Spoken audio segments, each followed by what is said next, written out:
राजस्थान की जनता है या जयपुर की अपन जनता है वो बहुत जागरूक है।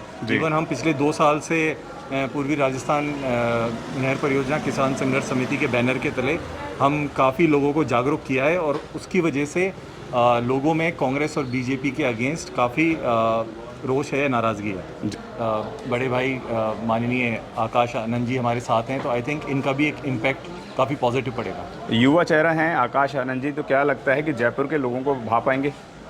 डेफिनेटली, क्यों नहीं पाएंगे। अब 2023 है जी। तो ट्रांसफॉर्मेशन हो रहा है, सारी चीज़ें बदलाव हैं। जी। आई थिंक ऐसे एजुकेटेड लोगों को, वैसे बीएसपी के जो हमारे सारे सुप्रीम हैं सब एजुकेटेड थे। जी। तो और लेकिन अब थोड़ी बदलाव की आवश्यकता है और आकाश जी जैसे यूथ्स, एजुकेटेड यूथ्स का आना जी। बहुत ज़रूरी है। नमस्कार, मेरा नाम है सुरेंद्र सिंह और आप देख रहे हैं एसएम न्यूज़। हमारे साथ रविंदर जी हैं, रविंदर मीना नाम है, जो बड़ी दबंगता से बीएसपी के उम्मीदवार हैं। स्वागत है आपका हमारे चैनल में। धन्यवाद जी। जयपुर करौली से हैं रविंदर जी, किन मुद्दों को लेकर आप ज़मीनी स्तर पर जा रहे हैं वह बताएं। देखिए, करौली के अंदर काफ़ी सारी प्रॉब्लम्स हैं, जी। स्पेशली ST SC OBC है। जी। उनको काफ़ी दबाया जाता है और उनकी जो बेसिक नेसेसिटी है, जी। या अभी रिसेंटली अपन ने देखा था मोहनपुरा गांव के अंदर, डिस्ट्रिक्ट करौली के अंदर एक SC समाज की बच्ची के साथ रेप हुआ था और उसका मर्डर करके कुएं में डाल दिया गया था। तो इस तरह की प्रॉब्लम्स एडमिनिस्ट्रेशन के फेलियर की वजह से होती हैं। जी। तो और भी मुद्दे हैं काफ़ी सारे, जैसे यहाँ करौली के अंदर रेलवे की प्रॉब्लम है।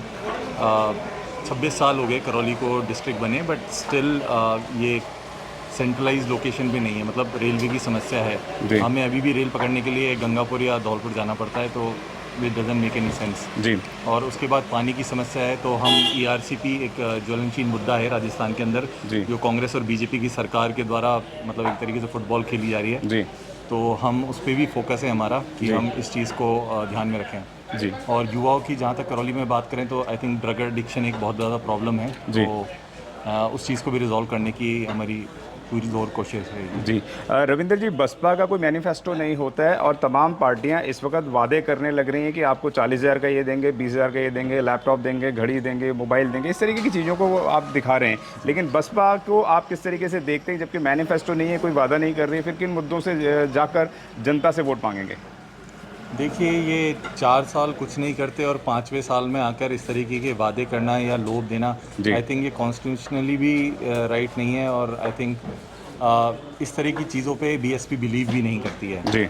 बीएसपी जो पार्टी है वो काफ़ी धरातल से जुड़ी हुई है और हमारे जो माननीय काशीराम जी हैं उनकी आइडियोलॉजी, या हमारे अम्बेडकर साहब, बाबा साहब हैं, उनकी आइडियोलॉजी, और इवन हमारी बहन मायावती जी हैं, उनकी आइडियोलॉजी इज़ वेरी डिफरेंट। जी। और हम ग्रास रूट लेवल पे लोगों के उत्थान के लिए काम करते हैं। मतलब इस तरह की लुभावनी चीज़ें देके और टेम्परेरी हमारा ये काम नहीं है। हमारा मिशन है एक, कि जो भी नीची जाति के लोग हैं, जो भी अंडर डेवलप्ड लोग हैं, उनको उद्धार करना है और उनको ऊपर लाना। दिस इज़ आवर मेन मोटो।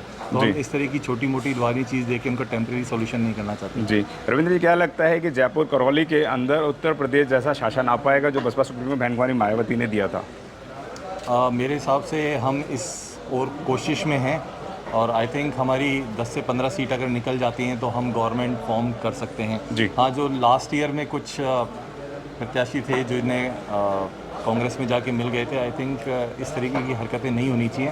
और इस बार हमारे बीएसपी सुप्रीम जो बहन जी मायावती हैं, उन्हें डिसीज़न लिया है कि हमें गवर्नमेंट के अंदर ही इन्वॉल्व होना है, हमें गवर्नमेंट फॉर्म करनी है जिससे इस तरह की न्यूसेंस ना हो और हम तरक्की और आगे प्रोग्रेस कर सकें। जी। बहन जी ने बोला कि बैलेंसिंग पावर पे हम लोग काम करेंगे, तो किस आधार पे लगता है आप बैलेंसिंग पावर पे आ पाएंगे? देखिए, सबसे ज़्यादा तो कैंडिडेट का चयन है। आई थिंक जो भी अभी 5 टिकट बांटे गए हैं वो काफ़ी स्ट्रॉन्ग हैं। जी। और बहन जी बहुत सोच समझ के ये सारी चीज़ें कर रही हैं। और इवन आज अपन करौली के अंदर हैं और ये जो संकल्प यात्रा निकली हुई है, आई थिंक ये भी एक बहुत पॉजिटिव इफेक्ट देगी युवाओं के अंदर खासकर। और हमारे बड़े भाई माननीय आकाश आनंद जी हमारे साथ हैं, तो आई थिंक इनका भी एक इम्पैक्ट काफ़ी पॉजिटिव पड़ेगा। युवा चेहरा हैं आकाश आनंद जी, तो क्या लगता है कि जयपुर के लोगों को भा पाएंगे? डेफिनेटली, क्यों नहीं पाएंगे। अब 2023 है जी। तो ट्रांसफॉर्मेशन हो रहा है, सारी चीज़ें बदलाव हैं। जी। आई थिंक ऐसे एजुकेटेड लोगों को, वैसे बीएसपी के जो हमारे सारे सुप्रीम हैं सब एजुकेटेड थे। जी। तो लेकिन अब थोड़ी बदलाव की आवश्यकता है और आकाश जी जैसे यूथ्स, एजुकेटेड यूथ्स का आना जी। बहुत ज़रूरी है। आप लगातार रैली पे जा रहे हैं, लगातार ज़मीनी स्तर पर जा रहे हैं, किस तरीके का माहौल देख रहे हैं जयपुर के अंदर, करौली के अंदर, राजस्थान के अंदर किस तरीके का माहौल आप देख रहे हैं कि जो इस वक्त आकाश आनंद जी का चेहरा है किस तरीके से लोग पसंद कर रहे हैं, वो बताएं। आई थिंक रैली आप देखेंगे तो पॉजिटिव रिस्पांस है। आज जी। भी देखिए हज़ारों की संख्या में लोग आए हुए हैं। जी। तो ये अपने आप में बयां करता है कि जी। यूथ्स में आकाश जी का कितना क्रेज़ है। जी। तो इसको बयां करने की ज़रूरत नहीं है और रैली जैसे जैसे आगे बढ़ेगी जी। तो और भी लाखों की संख्या में भीड़ आएगी, आप ये देखिए। जी। जयपुर में कहाँ देखते हैं अपनी करौली की सीट के साथ, कितनी सीटों पर देखते हैं अपने आप को? हमें लगता है कि बीएसपी इस बार गवर्नमेंट फॉर्म करेगी और जिस तरीके से टिकट वितरण किए गए हैं तो मेरे हिसाब से कम 10 से 15 सीटें निकालने की कम से कम उम्मीद है। जी। यूँ तो आप मीना समाज से आते हैं, लेकिन मीना समाज का बड़ा दबदबा है जयपुर के अंदर, करौली के अंदर, तो क्या उन सब लोगों को अपने फेवर में ला पाएंगे? तमाम जो इस तरह SC ST OBC माइनॉरिटी के तमाम और इसके अलावा भी अन्य जाति के लोग हैं, वह बसपा में कन्वर्ट हो जाएंगे? आई थिंक होने चाहिए। ये रैली एक पॉजिटिव मैसेज लेके जा रही है। जी। सर्वजन हिताय सर्वजन सुखाय। जी। तो इसके अंदर all over development of community की बात करी जा रही जी। है। ये कोई इंडिविजुअल ST SC की बात नहीं है, ये सारे समाजों की बात है। और जिस तरीके का रवैया या बेसिकली मैं ERCP की बात करूं, जिस तरीके से फुटबॉल खेला जा रहा है, ERCP को नेगलेक्ट करा जा रहा है 2016 से, तो जो राजस्थान की जनता है या जयपुर की अपन जनता है वो बहुत जागरूक है। इवन हम पिछले 2 साल से पूर्वी राजस्थान नहर परियोजना किसान संघर्ष समिति के बैनर के तले हम काफ़ी लोगों को जागरूक किया है और उसकी वजह से लोगों में कांग्रेस और बीजेपी के अगेंस्ट काफ़ी रोष है, नाराज़गी है। जी।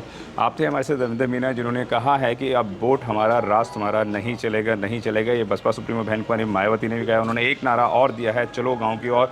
ज़मीनी स्तर पर इस वक्त जयपुर में करौली के अंदर ज़मीनी स्तर पर चल रहा है। मैं आपको बता दूं कि इस काफ़िले के अंदर मैं भी आया हूँ और मैंने जो काफ़िला देखा है वह यहाँ पे कम से कम 100-150 गाड़ियों का काफ़िला चल रहा है, बड़ी तादाद में हुजूम चल रहा है। तो एक जयपुर ही नहीं, पूरे प्रदेश की नज़र इस वक्त बसपा के ऊपर है, क्योंकि बसपा ही एक ऐसी पार्टी है, यह जिस तरफ रुख करेगी उस तरफ की सरकार बनेगी। बहुत बहुत धन्यवाद रविंदर जी, आपका जो आपने समय में हमसे बात करी। धन्यवाद जी। Thank you sir, thank you.